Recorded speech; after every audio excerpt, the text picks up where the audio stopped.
بسم اللہ الرحمن الرحیم۔ السلام علیکم، میرے چینل میں آپ کا استقبال ہے۔ آج کی یہ ویڈیو 10ویں کلاس کی کتاب جان پہچان کا چیپٹر نمبر 10 کریں گے آج ہم، جس کا نام ہے ڈاکٹر بھیم راؤ امبیڈکر۔ تو ان کے بارے میں ہم پڑھیں گے۔ ڈاکٹر بھیم راؤ امبیڈکر کا نام تو سبھی نے سنا ہوگا آپ لوگوں نے، تو میں ان کے بارے میں بتا دیتی ہوں۔ ڈاکٹر امبیڈکر کا اصل نام بھیم راؤ سکپال تھا۔ وہ 14 اپریل 1891 کو مدھیہ پردیش کے قصبے مہو میں پیدا ہوئے۔ ان کا تعلق مہاراشٹر کے مہار خاندان سے تھا۔ اس زمانے میں چھوت چھات کی وبا عام تھی۔ ڈاکٹر امبیڈکر کو بچپن ہی سے اس قسم کے بھید بھاؤ اور ناانصافی کا سامنا کرنا پڑا۔ ایک دفعہ وہ اسکول جا رہے تھے کہ بہت زور کی بارش ہو گئی۔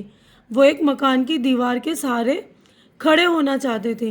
مکان کی مالکہ نے انہیں ڈانٹا اور وہاں سے چلے جانے پر مجبور کر دیا۔ وہ نہیں چاہتی تھی کہ چھوٹی ذات کا کوئی فرد اس کے مکان کی دیوار کے پاس کھڑا رہے۔ ڈاکٹر امبیڈکر اپنے استادوں کا بے حد احترام کرتے تھے۔ ستارہ کے ایک اسکول میں امبیڈکر نامی ایک استاد تھے جو ذات پات کی تفریق کو نہیں مانتے تھے۔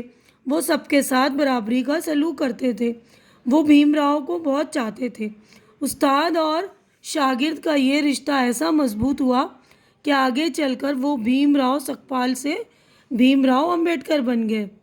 تعلیم حاصل کرنے کے لیے امبیڈکر کو کئی رکاوٹوں کا سامنا کرنا پڑا، مگر ان کے دل میں علم حاصل کرنے کا شوق اور محنت کا جذبہ تھا، اسی لیے وہ آگے ہی بڑھتے گئے۔ آخرکار اعلیٰ تعلیم کے لیے انہیں انگلستان جانے کا موقع مل گیا۔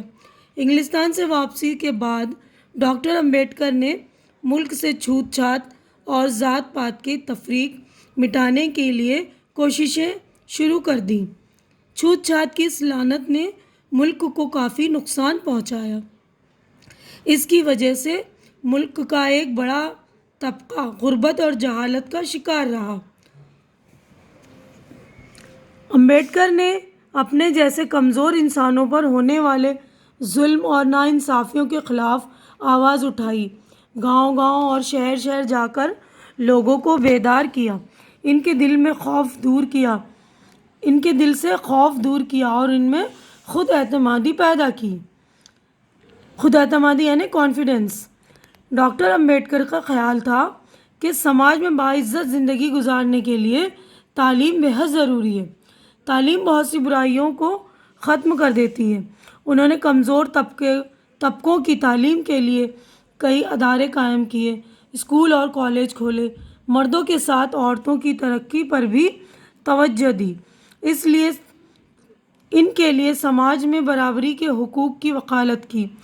ڈاکٹر امبیڈکر نے ہمیشہ قومی اتحاد اور یگانگت پر زور دیا۔ ان کا اہم کارنامہ ہمارے ملک کا دستور یعنی ملک کا قانون ہے۔ جب ہمارا ملک آزاد ہوا تو اس کا دستور بنانے کی ذمہ داری ڈاکٹر امبیڈکر کو سونپی گئی۔ اسی لیے انہیں بھارت کے دستور کا معمار کہا جاتا ہے۔ معمار یعنی بنانے والا۔ بھارت کا یہ عظیم رہنما 6 دسمبر 1954 کو اس دنیا سے چل بسا۔ تو ہمارا یہاں پہ چیپٹر ہو گیا مکمل۔ اب ہم مشق دیکھتے ہیں۔ دیکھیے یہاں پر ہے، معنی یاد کیجیے: تفریق، فرق کرنا، خود اعتمادی، اپنے آپ پر بھروسہ، حقوق، حق کی جمع، معمار تعمیر کرنے والا بنانے والا، عظیم بڑا، ذات برادری طبقہ، اعلیٰ اونچا، بڑا عمدہ، آخرکار نتیجے کے طور پر۔ نیکسٹ پیج پر ہم چلیں گے۔ لعنت، ناپسندیدہ چیز، برائی، خرابی، بیدار کرنا، جگانا، دستور، آئین، قانون۔ اب غور کرنے کی بات ہے، یہاں پر غور کیجیے، لکھا ہے ہر انسان برابر ہے، سماج میں سبھی کو برابر کے حقوق حاصل ہیں، قانونی طور پر کسی پر برتری حاصل نہیں ہے، یعنی کسی کو کسی پر برتری نہیں ہے، بڑا ہی نہیں، یعنی سب برابر ہے، کسی کو پریفرنس نہیں دینا چاہیے، ہے نا، ذات پات کے حساب سے، کسی بھی حساب سے۔ تو یہاں پر آپ اگلا کوشچن دیکھیے، سوچیے اور بتائیے. تو یہ سوالات ہیں، میں نے اس کے جوابات آپ لوگوں کے لیے بنا دیے، آپ دیکھ لیں گے. میں پہلا کوشچن پڑھ رہی ہوں.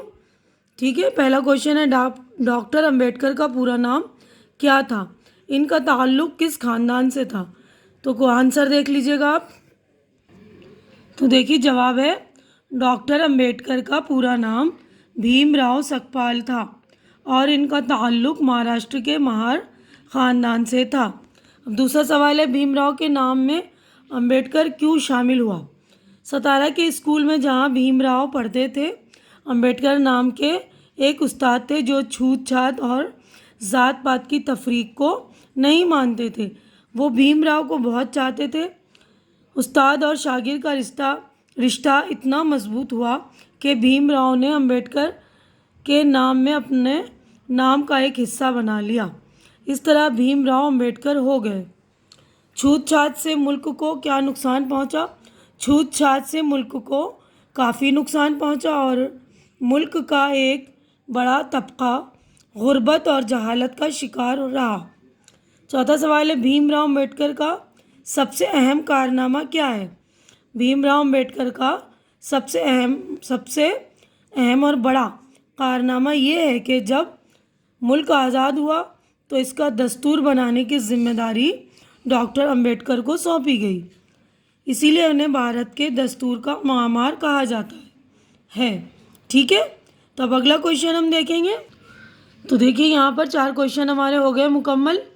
یہاں پر اگلا دیکھیے، قواعد لکھا ہے، اس کا مطلب ہے گرامر.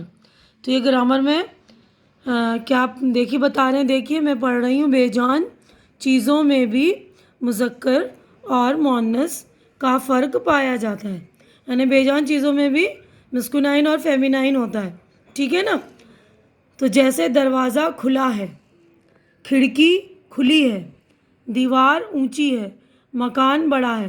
تو ان میں دروازہ مکان مذکر کے طور پر، جیسے دروازہ کھلا تو یہ کھلا لفظ یوز ہوا ہے نا. کھڑکی کھلی تو کھلی ای آ رہا ہے، تو اس کو ہم مذکر میں شامل کریں گے. تو اگر ہمیں سمجھ میں نہیں آ رہا ہے کہ بے جان چیز مذکر ہے یا مؤنث، تو اس طرح ہم جملوں میں استعمال کر کے بھی اس کا فرق محسوس کر سکتے ہیں. ٹھیک ہے، تو جیسے یہ دیکھیے مکان بڑا ہے، ان میں دروازہ مکان مذکر کے طور پر اور کھڑکی اور دیوار مؤنث کے طور پر استعمال ہوا ہے نا. دیوار اونچی ہے تو اونچی لفظ ای مطلب مؤنث کے لیے یوز ہوتا ہے نا. تو اس میں دیکھیے نیچے دیے ہوئے لفظوں میں مذکر اور مؤنث چھانٹ کر لکھیے. تو یہ مذکر اور مؤنث میں نے آپ لوگوں کے لیے چھانٹ دیا، آپ دیکھ لیں گے. تو دیکھیے جو الفاظ کتاب میں دیے ہوئے تھے اس کو میں نے مذکر اور مؤنث چھانٹ دیے دونوں، دیکھ لیجیے گا آپ. مذکر میں راستہ، ظلم، خوف، موقع. اس کے بعد مؤنث میں مصیبت، تعلیم، رکاوٹ، محنت، قوم، جہالت. تو اب اگلا کوشچن ہم دیکھیں گے. تو دیکھیے اگلا کوشچن ہے، خالی جگہوں کو مناسب لفظوں سے بھریے. تو یہ آپ کو یہ خالی جگہ دی ہوئی ہے، یہاں پر الفاظ بھی دیے ہوئے ہیں، ان کو بھرنے.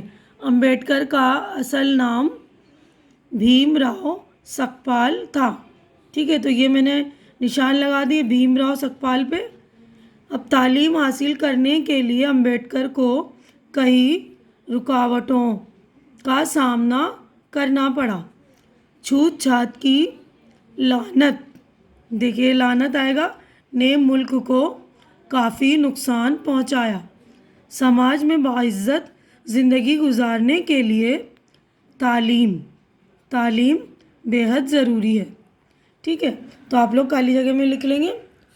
اب یہ عملی کام یعنی پریکٹیکل ورک ہے، آپ کو کرنا ہے. یہ عمل کر کے ڈاکٹر امبیڈکر کی زندگی کے حالات پر مختصر مضمون لکھیے. تو آپ یہ مختصر مضمون لکھ لیں گے. تو یہاں پر جو ہمارا چیپٹر ہو گیا ہے کمپلیٹ. تو آج کی ویڈیو میں بس اتنا ہی. اگر میری ویڈیو اچھی لگ رہی ہے تو اسے لائک کیجئے، شیئر کیجئے جو ضرورت مند بچے ان کے درمیان، اور میرا چینل سبسکرائب کیجئے تاکہ میری حوصلہ افزائی ہو سکے. اللہ حافظ.